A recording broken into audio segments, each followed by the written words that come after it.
2015 was a turning point in Sweden's modern history.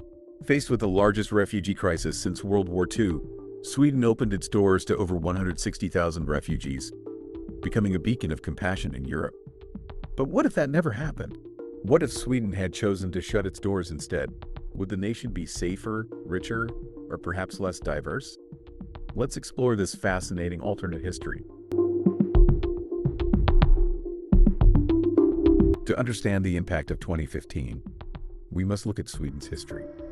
For decades, Sweden has been a humanitarian leader, welcoming refugees from conflicts like the Balkans in the 1990s and Syria in the 2010s. But 2015 was unprecedented. Over 1 million refugees sought asylum across Europe, fleeing war and hardship. Sweden, led by the Social Democrats and Green Party, adopted an open-door policy, accepting one of the highest numbers of refugees per capita. This decision was both praised for its compassion and criticized for straining resources. In contrast, countries like Hungary closed their borders, while Germany implemented a more controlled approach. Sweden's choice sparked heated debates that still shape its politics today.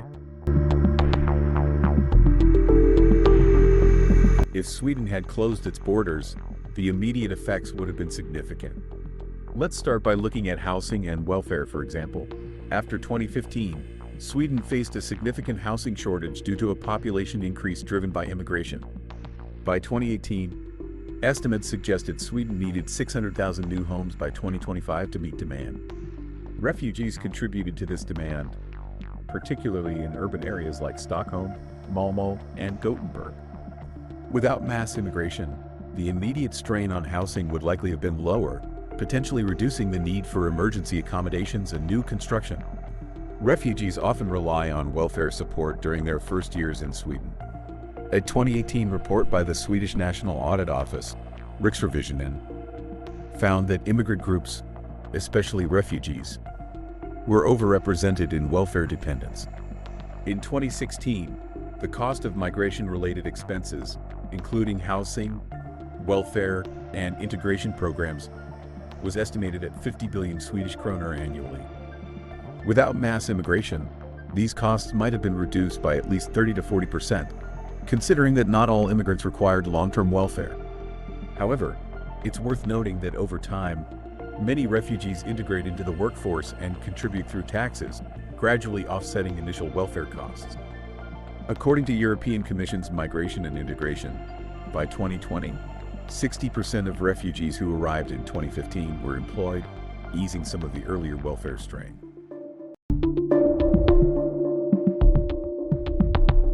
The 2015 refugee influx had significant economic implications for Sweden. According to the Brookings Institution, Sweden allocated approximately 6 billion euros, or about 1.35% of its GDP, to accommodate and integrate 162,877 asylum seekers. This substantial government expenditure was necessary to provide housing, healthcare, education, and other social services to the refugees. Despite these increased costs, Sweden's GDP continued to grow, driven by robust domestic demand and consumption. According to the government of Sweden, the country's economy remained resilient, and the labor force, though initially strained, eventually benefited from the arrival of immigrants who contributed to the economy through their work and taxes.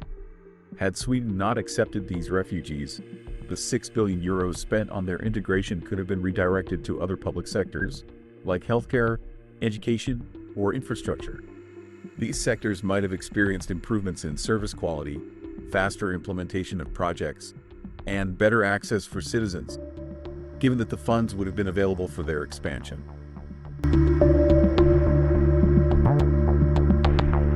The issue of crime, including gun violence and drug-related problems, has been a significant topic of debate in Sweden, especially in the context of immigration. Since 2015, Sweden has experienced an uptick in criminal activity. And while this cannot be attributed solely to immigration, there has been growing concern regarding the correlation between these factors.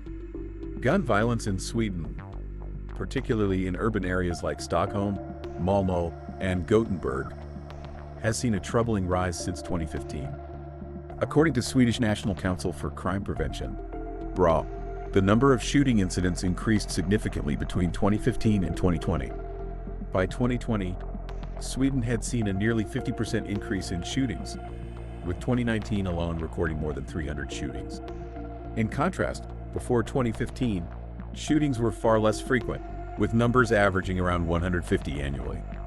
A large portion of these incidents are attributed to gang-related activity, which has become more prevalent in the last decade.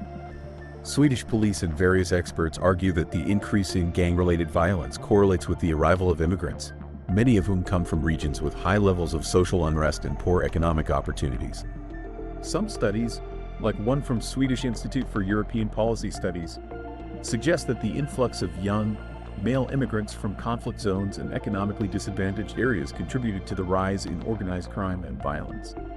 If Sweden had not experienced the large-scale immigration since 2015, experts speculate that the country's crime rate, particularly gun violence, could have remained lower. Without the strain on resources such as housing, social services, and integration programs, it's likely that Sweden could have maintained stronger control over criminal activity.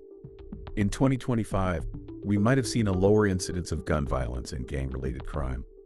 Along with gun violence, Sweden has also faced rising concerns about drug abuse and trafficking.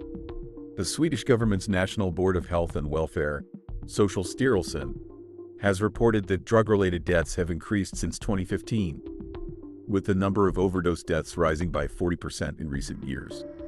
The rise in drug abuse can be partially attributed to social and economic challenges faced by immigrants, many of whom struggle to integrate fully into Swedish society. Disadvantaged areas with high immigrant populations have been particularly vulnerable to drug trafficking and addiction problems. According to the Swedish Police Authority, areas with high levels of immigration, such as certain districts in Malmö and Stockholm, have seen higher rates of drug-related crime, including trafficking and distribution. These issues have placed further strain on the country's criminal justice system, social services, and public health sector. Without the large-scale immigration influx, it's possible that Sweden could have had fewer issues related to drug abuse and trafficking, as fewer vulnerable individuals would have been in need of social support. A 2025 scenario without these challenges could have seen more resources directed toward prevention programs and rehabilitation efforts. It's important to note that while immigration has been linked to a rise in certain types of crime, it is not the sole cause. Several studies indicate that factors like poverty, unemployment, and lack of integration opportunities contribute significantly to criminal activity. However, according to Swedish Crime Prevention Council reports, areas with a higher proportion of immigrants have experienced a disproportionate amount of violent crime, including gun violence. By 2025, the crime rate in Sweden might have been closer to pre-2015 levels if immigration had not occurred. However, it's important to understand that the relationship between immigration and crime is multifaceted. The absence of immigration may have reduced some of the pressure on Sweden's criminal justice system, but the long-term social and economic effects of such a policy are complex. Let's fast forward to today. Since 2015, Sweden's population has grown from 9.8 million to over 10.5 million. Immigrants, including refugees, have contributed significantly to this growth. Demographics. According to the Swedish Public Employment Service, immigrants have played a crucial role in addressing labor shortages in various sectors, especially those requiring low-skilled labor, where native Swedes are less likely to work. These sectors include healthcare, elderly care, transportation, and construction. For instance, many refugees and immigrants from countries like Syria and Afghanistan have taken up roles in elderly care, helping Sweden manage its aging population. Sweden has one of the oldest populations in Europe, and without immigration, the country's workforce would be shrinking. According to a report by Statistics Sweden, SCB, the number of people over the age of 65 in Sweden is expected to double by 2050. Without an influx of younger immigrants, this demographic shift could have led to significant labor shortages in industries that rely on younger workers. Immigrants have been essential in maintaining Sweden's healthcare sector, particularly in areas with a high demand for nursing staff. While it's easy to focus on the challenges immigration brings, it's important to also recognize the undeniable benefits that have come with it. Immigration has played a significant role in Sweden's economic growth, especially in sectors like construction and healthcare. Immigrants have filled crucial labor gaps, contributing to the country's overall productivity and helping sustain essential services. These sectors, which were facing labor shortages due to Sweden's aging population, now benefit from the contributions of immigrants who provide the necessary workforce. Culturally, Swedish society has become more vibrant and diverse. Immigrants have brought with them new perspectives, traditions, and influences, which have enriched Swedish food, art, and music. The cultural landscape is more dynamic, and Sweden has embraced this diversity, which has led to a more inclusive and open society. On a global scale, Sweden's humanitarian response to the refugee crisis has significantly strengthened its international image. By offering refuge to those in need, Sweden has positioned itself as a leader in human rights and humanitarian efforts, inspiring other nations to follow suit. Sweden's global reputation as a compassionate, forward-thinking country has grown as a result of these actions. So, imagine a Sweden without these contributions. Would the country be as dynamic, innovative, or globally respected as it is today? The influence of immigration has undeniably shaped Sweden in ways that extend beyond the economy, touching culture, society, and the country's standing on the global stage. If Sweden had closed its borders, would other nations have followed suit? Perhaps a restrictive policy might have emboldened anti-immigration movements across Europe. On the other hand, Sweden's open-door policy challenged other nations to step up, leading to broader discussions about shared responsibility in humanitarian crises. So, what if Sweden had stopped mass immigration in 2015? The country might have avoided some challenges, like housing shortages, gang violence, and social tensions.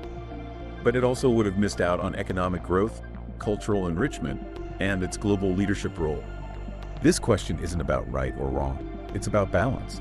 Balancing compassion with practicality, cultural preservation with diversity, and short-term challenges with long-term opportunities. What do you think? Would Sweden be better off today if it had taken a different path? Or is its current identity a testament to resilience and integration? Let us know in the comments. If you enjoyed this video, hit the like button and subscribe for more thought-provoking content. Follow us on Instagram and TikTok for exclusive updates.